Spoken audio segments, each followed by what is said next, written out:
ارشاد باری تعالیٰ ہے، ہر جی نے موت کا مزہ چکھنا ہے، پھر قیامت کے دن تمہیں تمہارے اعمال کا پورا پورا بدلہ دیا جائے گا۔ اس روز جو جہنم کی آگ سے بچا لیا گیا اور جنت میں داخل ہو گیا وہ حقیقت میں کامیاب قرار پائے گا، اور دنیا کی زندگی تو محض دھوکے کا سامان ہے۔ ناظرین، اس آیت مبارکہ میں اللہ رب العالمین نے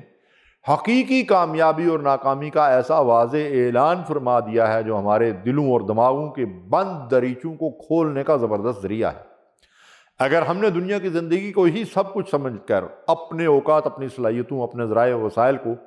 اسی دنیا کے لیے لگایا اور کھپایا تو قیامت کے دن کف افسوس ملنے سے کچھ حاصل نہ ہوگا۔ جیسا کہ قرآن مجید میں اس حقیقت کو بیان کیا گیا ہے،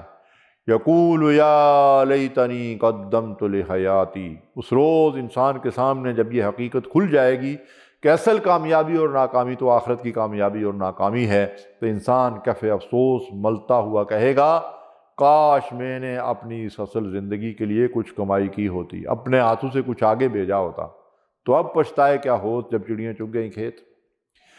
ان کے مقابلے میں وہ لوگ جنہوں نے جنت کو اپنی منظر بنائے رکھا، اپنے رب کی رضا کے کاموں میں لگے رہے، اپنے عقائد، اعمال، اعضاء و جوارح و دل و دماغ کی پوری طرح حفاظت کی، اپنے آپ کو اللہ کی نافرمانیوں سے بچایا، اللہ رب العالمین قیامت کے دن ان کو یہ خوشخبری دے گا،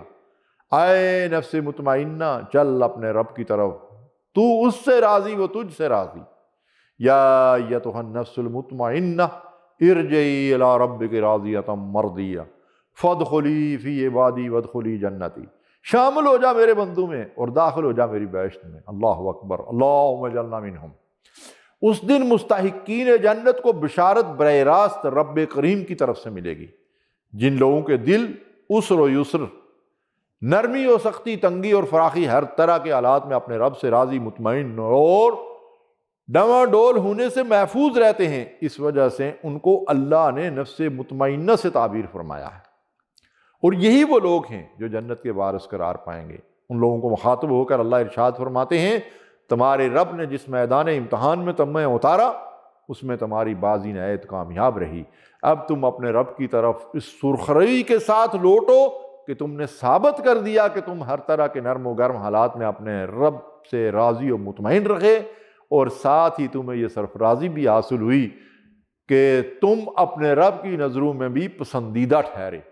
جس طرح تم اپنے رب سے کسی مرحلے میں گلہ اور شکوہ کرنے والے نہیں بنے، اسی طرح تمہارے رب نے تم کو بھی کسی مرحلے میں اپنے معیار سے فروتر نہیں پایا۔ تم مجھ سے راضی، میں تم سے راضی، تم امتحان پاس کر کے جنت کے مستحق ٹھہرے، تو اب میری خاص بندوں کے زمرے میں اور میری جنت میں داخل ہو جاؤ۔ اللہم اجعلنا منہم، آمین یا رب العالمین۔